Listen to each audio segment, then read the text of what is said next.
Mon invité d'aujourd'hui s'appelle Kevin Cholo. Kevin a décidé de faire du respect de la vie privée son fer de lance en créant un nouveau réseau social, Hepster.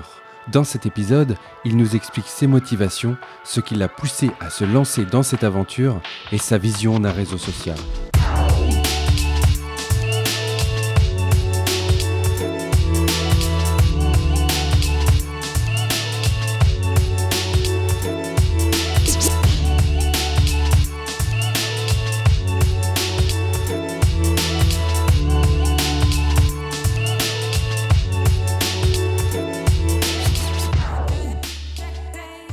Alors, bonjour Kevin, merci beaucoup d'avoir accepté mon invitation. Kevin, tu es le fondateur et CEO du réseau social Hepster. Oui. C'est un nouveau réseau social en fait qui, d'après ce que j'ai compris, allie respect de la vie privée et style vintage.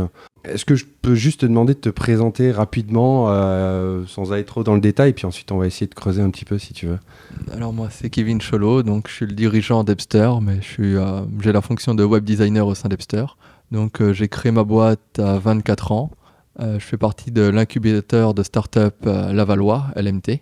Et actuellement, ça fait 2 ans que la société existe et 1 an que Hepster est en version bêta disponible pour le public. Et, est-ce que tu peux juste nous dire, un petit peu, nous expliquer ton parcours et ce qui t'a poussé à créer un nouveau réseau social carrément. Je crois que l'idée, ça t'est venu déjà depuis un petit moment, oui. Mais tu l'as concrétisé que là récemment, qu'il y a 2 ans, c'est ça ? En fait, moi, j'ai commencé à bosser sur Hepster en 2013. À la base, moi, j'avais supprimé mon compte Facebook assez tôt en 2010. Et je me suis dit à l'époque, c'est pas un problème parce que des réseaux sociaux, il y en a des centaines sur le marché. Et en fait, en 3 ans, j'en ai essayé pas mal. Et en fait, j'ai jamais réussi à trouver une alternative directe à Facebook. Si on prend Instagram, Snapchat, Pinterest, on est vraiment sur de la photographie. Twitter, c'est l'actualité. Medium, Tumblr, après, on est plus sur du blogging social. Mais un réseau social entre amis comme Facebook et l'était avant Friendster ou MySpace, il n'y en a plus aujourd'hui. C'est Facebook le leader. Donc en 2013, en fait, j'ai commencé à travailler. En fait, c'était juste un sujet de web design parce qu'à la base, moi, j'étais étudiant en droit. D'accord. Mais j'étais un passionné de web design. Et du coup, pour m'entraîner en web design, en fait, je me suis dit, comme j'arrive pas à trouver d'alternative à Facebook, je vais m'entraîner à faire un nouveau design, un nouveau réseau social conçu comme une alternative à Facebook. Et j'ai montré les maquettes graphiques que j'avais faites à pas mal d'amis de la fac. Tout le monde trouvait ça génial, mais bon, après ça, c'est les amis de la fac. Tout ce que vous faites, c'est génial pour eux. Mais du coup l'été j'avais un job étudiant à Osgore et du coup je rencontrais énormément de jeunes que je connaissais pas et là je leur montrais mes maquettes graphiques et eux ils trouvaient ça aussi pas mal et là je me suis dit il y a peut-être quelque chose à faire, donc j'ai continué à travailler sur le projet et je m'étais laissé à peu près une deadline de 3 ans. Je me suis dit si en 2016 je vois toujours pas d'alternative sur le marché, je créerai ma boîte le jour des 40 ans d'Apple, le 1er avril 2016. Tu étais étudiant, je veux dire par exemple, c'est le soir, tu bossais sur ton... Voilà, à la base c'était du web design, pas forcément sur Hepster, mais j'en faisais le soir chez moi, le week-end, pendant les vacances, c'était vraiment une passion. C'est une sorte de side project quoi, que tu avais finalement... Enfin, tu considérais ça comme ça, tu disais, je vais quand même... Au bout d'un moment, le lancer. Enfin, tu disais... En fait, c'était plus l'avis des utilisateurs. Je voyais de plus en plus que les utilisateurs en avaient marre de Facebook. Et à côté, quand je montrais moi mes maquettes, tout le monde trouvait ça très intéressant, Hepster. D'accord, ok, ça marche. Mais tu dis que t'as quitté Facebook déjà en 2010, tu t'étais inscrit combien de temps plus tôt Moi, je m'étais inscrit en 2006, c'était encore en anglais quand je me suis inscrit. Donc dans les tout débuts presque... Ça s'est ouvert en 2004 en France, et ça c'est en 2006, vers la fin d'année, je crois, ils ont mis en français. Mais dans mes amis, j'étais le tout premier, donc j'étais à peu près 4 ans sur Facebook. Et qu'est-ce qui a fait que ça te plaisait plus en fait Facebook, tu trouvais plus ton intérêt. Au début, tu as trouvé ton intérêt, puis après, tu t'es dit quoi, ça va pas dans le bon sens, ça va pas dans ce que je veux utiliser. C'est pas mon usage des réseaux sociaux. Voilà, alors déjà, à partir de 2009-2010, ça a commencé on voyait les dérives de Facebook au niveau de la vie privée, de la protection de la data. Après, avec tout le monde à la fac et tout, on commençait à avoir plus de 300-400 amis, ça ressemblait à rien en fait. Au niveau en fait, de son profil, en fait, il n'y a plus vraiment de confidentialité. J'avais fait le tour du réseau social et puis surtout, moi, en 2010, il y avait Apple qui lançait un réseau social. À l'époque, c'était Ping, un réseau social pour la musique. Ah oui, c'est vrai, je me rappelle. Que tout le monde a oublié, en fait. Et moi, qui suis un fan d'Apple depuis toujours, en fait, je me suis dit, je laisse tomber Facebook, j'en ai marre. et je me mets que sur Ping. Malheureusement, Ping a été laissé tomber par Apple en 2012. Et du coup, là, j'avais pratiquement plus de réseaux sociaux, ce qui fait qu'un an après, je me suis lancé un peu aussi dans la création d'Epster. Ça, c'est marrant ce que tu dis parce que moi, j'avais noté justement, tu l'as dit tout à l'heure, que tu avais fondé ta startup le 1er avril 2016, c'est ça? Oui. Du coup, c'était la date anniversaire des 40 ans d'Apple, c'est ça que tu m'as dit. Oui. Mais c'est pareil, tu partages énormément de posts d'Apple, des news d'Apple, par exemple récemment par rapport à la WWDC, même sur on va dire des citations de Steve Jobs, des choses comme ça. T'es un fanboy en fait d'Apple. Qu'est-ce que tu trouves J'ai lu la biographie de Steve Jobs que 3 fois. Donc... moi, j'ai lu une fois. Déjà, je trouvais ça c'est très très long, hyper intéressant. Mais 3 fois, c'est énorme, quoi. Oui, moi j'adore, en fait, ce que j'adore chez Apple, c'est surtout le départ d'Apple au début des années 80. En fait, c'était la petite start-up face au géant IBM, qui était la première capitalisation mondiale à l'époque. Et tout le monde disait à Steve Jobs, mais non, mais tu vas jamais réussir à concurrencer IBM. Et aujourd'hui, c'est Apple qui est la première capitalisation mondiale. 1 milliard de bénéfices par semaine, c'est immense. Et le monde technologique évolue tellement que le leader d'aujourd'hui sera la boîte oubliée de demain. Si je prends même dans le milieu de la téléphonie, tout le monde avait un Nokia et BlackBerry il y a 10 ans. Maintenant, ils sont inexistants. Si je prends le premier réseau social numéro 1 qui était Friendster entre 2002 et 2004, ils ont eu jusqu'à 100 millions d'utilisateurs. Maintenant, on va voir un jeune et on dit « Tu connais Friendster ?» Non, moi je ne connais pas non plus.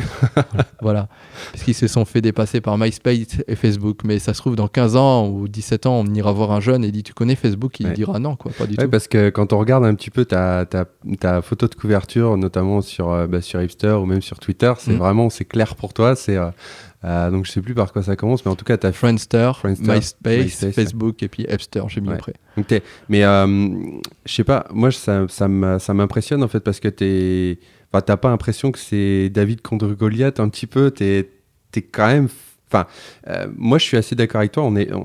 J'ai quitté Facebook aussi, je suis plus dessus. Depuis je sais pas combien de temps, mais depuis moins longtemps que toi quand même, parce que je m'y retrouve plus. Et en fait, c'est vrai que, comment dire, jusqu'à maintenant, on n'avait pas vraiment trouvé d'alternative parce qu'il n'y a pas de... Ouais, je dirais il y a pas d'équivalent. D'ailleurs, Zuckerberg le disait lui-même. Je trouvais que j'ai vu ça dans une interview ou quelque chose comme ça. C'était devant le conseil, je sais plus trop quoi. C'est quand il est passé en audition devant le Sénat américain à cause de l'utilisation des data et le scandale Cambridge Analytica qui a fait que les données ont été utilisées pendant l'élection américaine. C'est le sénateur Graham, en fait, qui a dit à Mark Zuckerberg, actuellement j'ai une Chevrolet et si j'en suis pas content, je vais aller chez Ford. Et si je suis pas content de Facebook, je vais chez qui? Quels sont vos concurrents? Et Mark Zuckerberg a été pas une demi-heure, mais 30 secondes, on dit il les retrouvait pas. Mais du coup, le sénateur Graham a répété sa question. Et là, il a sorti Apple, Google, Microsoft.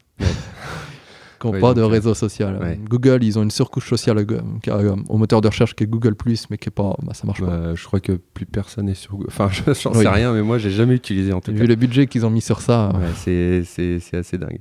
J'ai essayé de taper sur Google, justement, en navigation privée, j'ai tapé Alternative A.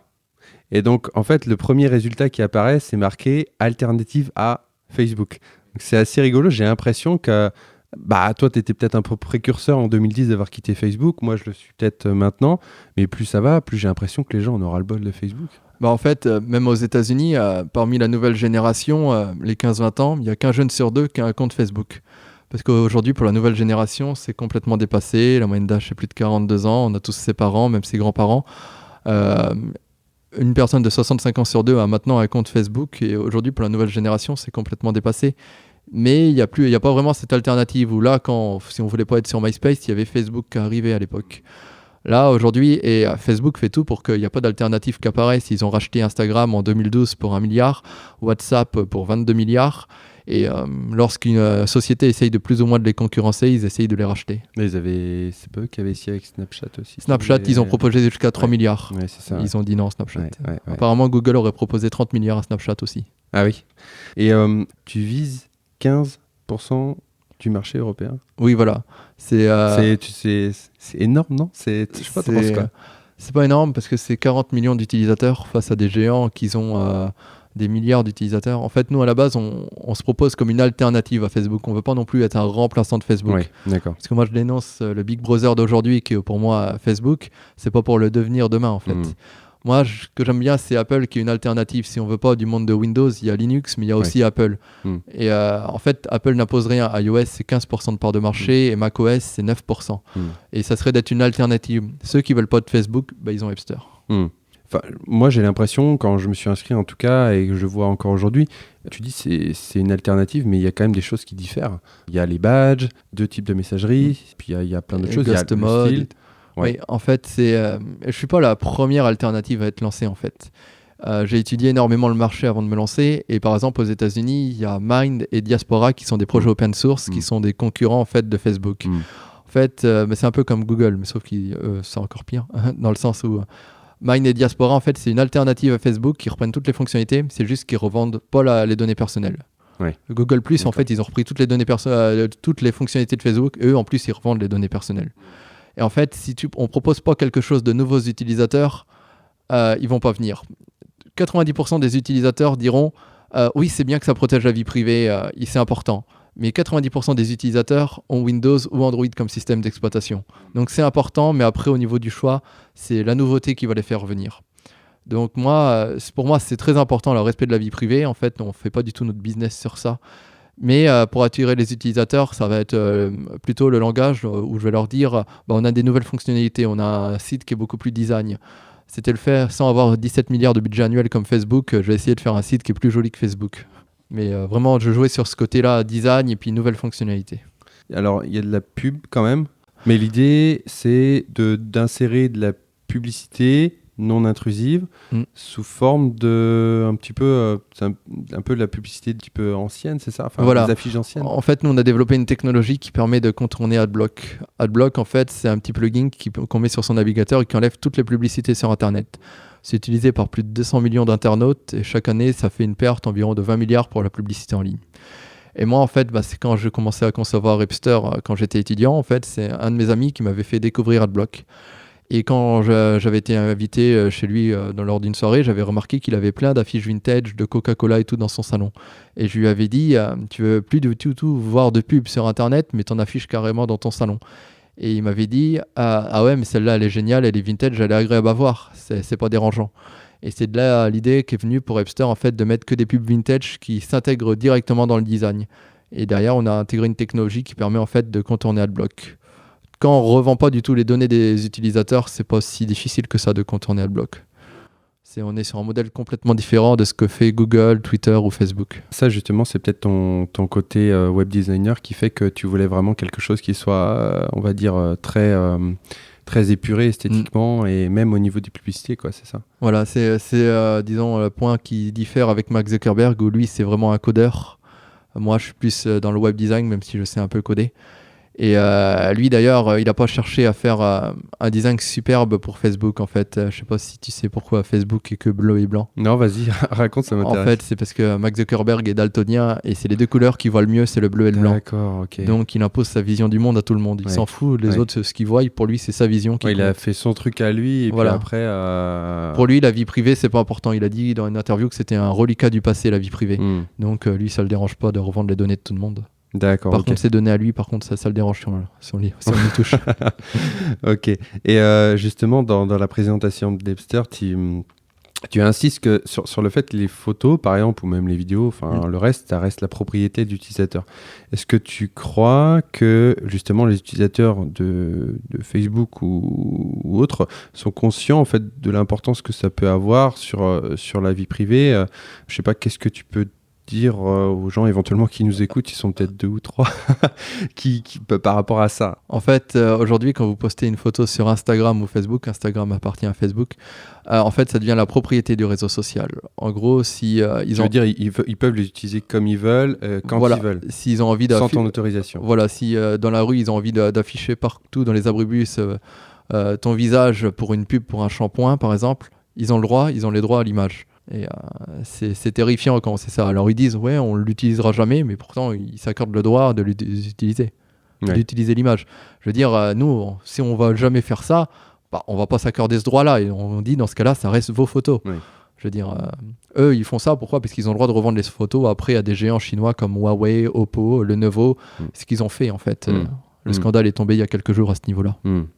Et moi, j'ai vu que, je sais pas si tu as entendu parler, il y a un autre réseau social qui a fait un peu le buzz là, ces derniers temps. Je sais pas si ça Vero. Ouais, c'est ça, Vero. Je sais pas, t'en penses quoi? T'as essayé? Moi, je me suis même pas inscrit parce que je suis même pas intéressé plus que ça. J'ai essayé. Alors déjà, il n'y a aucune nouvelle fonctionnalité. Ils sont partis sur un nouveau design. Genre, on peut poster des photos, des liens, des articles. Et surtout, en fait, c'est une grosse arnaque dans le sens où ils ont communiqué comme quoi ils respectaient la vie privée. Mais c'est pas du tout vrai. Ils récupèrent toutes les données. Ils ont le droit de les analyser comme ils veulent. D'accord. Ça a été créé par un milliardaire, ouais, c'est ça. Pas saoudien, mais je sais plus d'où il est, qui a d'autres boîtes où il a... D'ailleurs, il a jamais payé les développeurs pour Vero. Il a fait ça développer en Inde et il a jamais payé alors qu'il possède un patrimoine de 1,2 milliard. D'accord. Et il a payé énormément de youtubeurs, en fait, d'influenceurs, d'instagrammeurs pour dire allez sur Vero. Ce qui a fait que tout de suite, en fait, il y a eu beaucoup de monde qui y ont été. Et il y a certains influenceurs, des youtubeurs qui, en fait, ont lu après les conditions d'utilisation et qui ont dit au final à leurs abonnés, finalement, désinstallez l'appli, je suis désolé de vous l'avoir conseillé, c'est vraiment nul. Ah oui, carrément. C'est, en gros, allez-y, c'est hyper bien. Et puis après, voilà. non, c'est pas bien, quoi. Mais les influenceurs, quand on a l'argent, c'est facile de les avoir. Plus difficile quand on l'a pas. Bah oui, je comprends. Et, mais pour l'instant, nous, on arrive à toucher les petits influenceurs, les blogueurs qui nous font des articles plutôt sympas sur le net, qui trouvent le projet intéressant. Bah, à partir du moment, je pense, je sais pas, c'est une démarche qui est, on va dire, sincère dans le fonctionnement. Je veux dire, ils trouvent j'allais dire le produit, c'est pas vraiment un produit, mais en tout cas le service. Voilà, merci. Le service intéressant. Je trouve ça vraiment bien que ça puisse se diffuser de cette manière-là, parce que du coup, je pense que c'est une des méthodes maintenant qui marche le mieux, parce que justement, comment toi, et puis je dis tout le temps toi, mais en fait ton équipe aussi, s'y prend pour essayer justement de changer, on va dire, les habitudes. Tu vois, moi si je parle d'Epster à quelqu'un et de le convaincre de venir et de quitter Facebook, il va pas le faire comme ça, tu vois. Est-ce que, je sais pas, quand tu t'y prends, comment ton équipe s'y prend? En fait, déjà, on a remarqué qu'on a une base d'utilisateurs qui est assez active sur Epster. Et en fait, le point commun de tous ces utilisateurs, c'est qu'ils n'ont pas Facebook. D'accord. Donc, c'est pour ça qu'on vise après la nouvelle génération qui, eux, n'ont pas encore de compte. Quand je dis nouvelle, c'est surtout les 16-25 ans. Il y en a qui ont décidé de ne pas être sur Epster, de pas être sur Facebook, et plutôt d'aller sur Epster. Mais pour la nouvelle génération, on va pas dire l'ancienne, parce que les 25-35 ans ne sont pas anciens, mais ou même les 45, il y a des personnes de 40 ans sur Epster aussi. Mais c'est surtout, en fait, après le monde attire le monde. C'est vraiment c'est quand on commencera à faire un gros coup de com' que ça vivra vraiment, le réseau social, que en fait, les gens viendront d'eux-mêmes, en fait. Mais il y a une étape clé, il faut avoir un minimum d'utilisateurs. Même quand on voit sur Twitter, il y a 40% des comptes qui n'ont jamais tweeté, en fait. Et il y a aussi cette habitude-là, moi j'ai le syndrome Facebook, comme j'appelle. J'ai un ami, Thomas, que j'ai vu récemment et que je lui ai dit, bah alors t'en penses quoi d'Epster et tout? Il dit, j'y vais tous les jours, c'est génial et tout. Et le soir, du coup, je vais voir sur son profil qu'est-ce qu'il a mis et il a jamais rien mis. Du coup, je l'appelle et pour lui dire, t'as trouvé l'idée géniale, mais t'as jamais rien posté. Et il me dit, ah non, mais ça fait 3 ans, j'ai plus jamais rien mis sur Facebook, en fait. C'est qu'aujourd'hui, il y a beaucoup de personnes qui sont suiveurs sur les réseaux sociaux, c'est-à-dire qui viennent pour consulter de l'info, mais qui postent plus, en fait. Et c'est là où vraiment il faut qu'on trouve des utilisateurs qui, par passion, vu que nous on est vraiment en lien avec les passions, puissent poster régulièrement du contenu comme ça. Et je pense qu'avec les paramètres de confidentialité, au fur et à mesure, les gens vont se remettre à poster. Je pense qu'il y a une vraie conscience de la notion quand même de vie privée de plus en plus maintenant. Par contre, il y a quelque chose que j'ai toujours pas réussi à faire, c'est switcher par exemple de Google à Quant par exemple. Alors, je sais pas si tu sais où je veux en venir, mais j'ai lu que tu avais un partenariat, enfin je sais pas si on peut en parler, tu avais peut-être un partenariat. On va avoir un partenariat peut-être. Voilà, on a un rapprochement avec Quant vu qu'on est sur la même ligne. Eux, ils ont commencé, c'était la petite start-up française qui veut concurrencer Google. Mais c'est un peu le même principe que toi finalement, c'est-à-dire que... En fait, il y a quand même une différence, c'est que les gens en ont marre en fait de Facebook en plus de la vie privée. Google est encore très efficace, c'est très efficace en fait, c'est juste le côté vie privée qui est embêtant avec Google. Si au départ, dans leurs premières années, ils ne revendaient pas les données personnelles des utilisateurs. Et en fait, ce qui est différent avec Google concurrencé, c'est qu'ils ont un produit qui est très efficace, c'est juste le côté vie privée qui est vraiment très embêtant quand même, quoi. Facebook, là où Facebook, les gens, ça devient complètement inefficace. Le fil d'actualité, c'est que de la pub. On voit même plus l'actualité. Oui, c'était recentré vraiment. Là, il y a quelques temps, vraiment. Enfin, tu avais l'impression que c'était un mur de peut-être d'informations tirées de journaux, des choses comme ça. On voyait même plus les mises à jour des profils des gens, des choses comme ça. Donc il y avait beaucoup moins. J'ai l'impression que ça a un petit peu changé là depuis. Après, maintenant, moi j'adore Quant. Après, c'est vrai qu'aujourd'hui ils n'ont pas encore un moteur de recherche aussi efficace que Google. Mais c'est normal, je veux dire, ils ont des milliards de budget, Google. Quant, même s'ils ont levé l'année dernière 50 millions, c'est une goutte d'eau, 50 millions pour Google. Oui, on n'a même pas expliqué ce que c'était Quant, mais peut-être juste tu peux expliquer en quelques mots. En fait, Quant, c'est exactement la même fonctionnalité que Google. En fait, c'est un moteur de recherche qui ne vous trace pas du tout. Donc, en fait, ils ne vont pas du tout utiliser vos données personnelles pour faire de la publicité et puis vous tracer. En fait, ce qui fait peur avec Google, c'est que c'est pas simplement Google, c'est qu'en fait, ils ont aussi Gmail, ils ont aussi YouTube, ils ont Google Photos, ils ont accès à toute votre vie. Maintenant, avec la domotique, ils ont accès à combien vous mettez de température chez vous, niveau électricité, vous êtes dans quelle pièce et tout. C'est ça qui fait peur, en fait. Avec les assistants vocaux aussi maintenant. Oui, voilà. Les enceintes connectées, etc. Mais Quant va s'améliorer avec le temps, en fait. C'est juste qu'une question de budget aussi à ce niveau-là, pour lutter contre les géants américains. Voilà, nous, chez Epster, on est 7. Chez Facebook, ils sont 17 000. Bah oui, c'est 2 poids 2 mesures. Et alors, il y a un truc dont on a parlé par message. Tu m'as dit que tu allais bientôt participer à l'Open Book Challenge. Oui. Est-ce que tu peux juste peut-être nous expliquer en quoi ça consiste et ce que c'est ? Oui, c'est Jason Calacanis, qui est un investisseur américain assez connu. D'ailleurs, il tient un podcast qui est très suivi sur iTunes et qui a lancé un concours parce que lui, il en a marre de Facebook. Oui. Et il a gagné pas mal d'argent parce qu'il fait partie d'un des premiers investisseurs de Uber qui a été très, très hautement valorisé. Et en fait, au mois de mars, il dit j'en ai complètement marre de Facebook et du coup, je vais je vais essayer de trouver une alternative et le financer.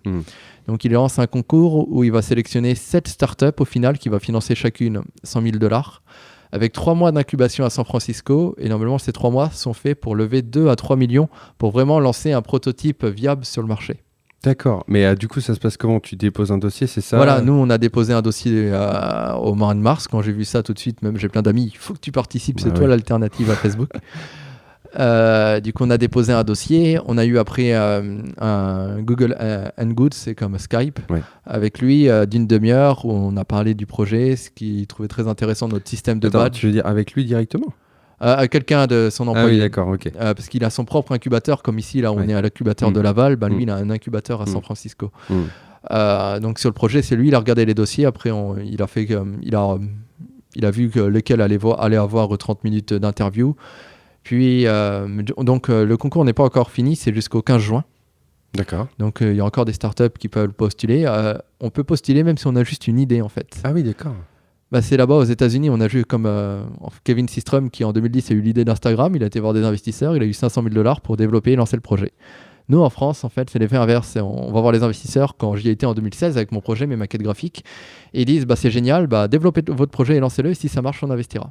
En fait, en France, il y a quand même des grosses levées de fonds qui se font, il y a des startups qui lèvent 10 millions, 20 millions, mais c'est jamais en amorçage en fait. Nous, en fait, on veut lever 1 million, sauf qu'on a coupé en 2 la levée de fonds. Donc, on veut faire une première levée de 300 000 euros, suivie d'une deuxième de 700 000. On dit que c'est plus facile de lever en premier 300 000 qu'un million d'un coup. Et en fait, la plupart des fonds, il y a beaucoup de fonds qui sont intéressés, mais pour le deuxième tour de 700 000. Ouais. Et dès que vous faites votre deuxième tour, on est dedans. On est là, ouais. Voilà, mais pour trouver les 300 premiers 1000, c'est plus difficile. Ouais, c'est un petit peu différent en termes de fonctionnement. Malgré tout, j'ai l'impression que même maintenant, avec le label French Tech, etc., c'est quand même beaucoup plus facile qu'avant, j'ai l'impression, de faire une levée de fonds. Je sais pas ce que tu en penses. Le label French Tech, c'est surtout de la com. Ouais. Ça permet quand même d'avoir de la visibilité. Je ne sais pas si en France, pour l'étranger, oui, je crois que les pays étrangers, comme les États-Unis, ou là, pour revenir au concours, maintenant, je crois que c'est un plus d'être français pour les investisseurs. Les investisseurs étrangers sont assez friands des startups françaises parce qu'en fait, ils prennent le temps de développer un prototype avant d'aller voir les investisseurs. Oui. C'est pas simplement avec des maquettes graphiques. Et du coup, pour l'Open Book Challenge, en fait, donc les dossiers se terminent le 15 juin. La première sélection, ils vont sélectionner 20 startups le 1er juillet. Donc, ils vont étudier avec elles le potentiel en fait, du projet pour au final en sélectionner que 7 le 30 septembre qui partiront à San Francisco. Bon, ça marche. Bon, bah, on va souhaiter bonne chance à Hipster par rapport à ça. Alors, ouais, je pense qu'on a à peu près fait le tour. En tout cas, des questions. Enfin, ça pourrait durer, je pense, des heures et des heures, mais je pense qu'on a été assez synthétique. Je sais pas, juste en dernier, est-ce que tu as des, je sais pas, des outils à partager, des livres, des recommandations? Alors, je sais que la biographie de Steve Jobs, ça c'est sûr, mais autrement, est-ce que tu étais inspiré par, ou même des personnes que tu suis Ouais, moi je conseillerais, mon livre préféré c'est 1984 de George Orwell. Ouais, ça j'ai lu ça aussi apparemment. D'ailleurs, le nombre de caractères maximum d'un télégramme, on a mis 1984 en référence. En fait, même je l'ai relu il y a 3 mois, le livre. Et en fait, aujourd'hui, quand on relit le livre, on pourrait remplacer Big Brother par Facebook et ça fait un peu... bon, c'est pas encore une dictature, mais quand on sait que Mark Zuckerberg envisage en 2020 d'avoir la présidence des États-Unis, on se dit... C'est peut-être moins d'actualité maintenant, je sais pas, mais en tout cas... Oui, voilà, avec tous les scandales. Bon, il s'est excusé une 16 fois, je crois. Ils ont compté les journalistes depuis le début de l'année. Et à chaque fois, il y a un nouveau scandale qui sort. Et en fait, c'est ça, c'est qu'ils ont quand même perdu, au moment de Cambridge Analytica, 100 milliards de valorisation, ce qui est énorme, en l'espace de 2 semaines. Mais ça y est, là, ils sont revenus au-dessus des 500 milliards. Donc, il y a des scandales, et puis au final, ils sont complètement immunisés. Le fait qu'ils n'ont pas vraiment d'alternative, de concurrents. Mais là, ils sont en train de tomber peut-être sur le coup de la loi aux États-Unis, où on n'a pas le droit d'avoir leur loi antitrust sur les monopoles. Donc peut-être ça les arrangerait d'avoir un concurrent, je sais pas. Donc, c'est pour ça qu'on y va un peu franco au niveau de la com contre eux. Ok, ça marche. Et alors, j'allais te demander où est-ce qu'on peut te retrouver, mais j'imagine déjà qu'on peut te retrouver sur Hipster. Le seul réseau social que j'ai gardé concurrent, c'est Twitter. D'accord, ok. Même sur Twitter, revendent les données aussi. C'est quand même, ils sont un peu moins intrusifs dans le sens que Twitter n'a que Twitter en fait. Ici, ils ont eu quelques startups à côté, mais ça n'a pas forcément fonctionné en fait. Comme Periscope, même si je sais plus si encore Periscope est encore actif ou ils l'ont fermé complètement. Pas, ou en tout cas, maintenant, je crois que c'est intégré à Twitter. Où ils l'ont intégré directement. Ça s'appelle toujours Periscope, ouais, je sais pas. D'accord. Voilà. Okay, sinon, comme moteur de recherche, moi, en plus du livre, moi, je conseillerais Quant, qui est quand même pas mal. Et puis, allez même... Ne pas y aller si vous trouvez Google toujours plus performant tout le temps, mais de temps en temps, faites des recherches, c'est comme ça qu'ils progresseront aussi. En navigateur internet, je conseillerais Brave. Je ne sais pas si beaucoup de gens ont Brave. Moi, ça ne me dit rien. C'est un navigateur, c'est une start-up californienne qui a lancé un navigateur en fait, qui protège la vie privée avec des bloqueurs intégrés. D'accord. Et c'est disponible aussi sur téléphone, sur Android et sur iOS. Et du coup, il y a un bloqueur comme AdBlock d'intégrer directement, en fait. Donc, on ne voit pas les pubs sur Internet ni sur mobile aussi. D'accord. C'est vraiment une technologie qui a assez évolué. Moi, je l'utilise quotidiennement, bref, et c'est vraiment très bien. D'accord, ok, sympa. Bon, bah écoute, je pense, Kevin, qu'on a fait le tour. En tout cas, vraiment, merci beaucoup d'avoir participé à ce podcast. Je mettrai éventuellement les références que tu as citées directement dans les notes. Voilà, merci beaucoup, Kevin. Merci à toi. J'espère que vous avez apprécié cet épisode. N'hésitez pas à me faire vos retours, me donner votre avis pour que le podcast puisse évoluer et s'améliorer dans le temps. Est-ce que vous avez trouvé cet épisode utile ? Est-ce que vous avez appris des choses ? N'hésitez pas non plus à me recommander des personnes à interviewer en Mayenne.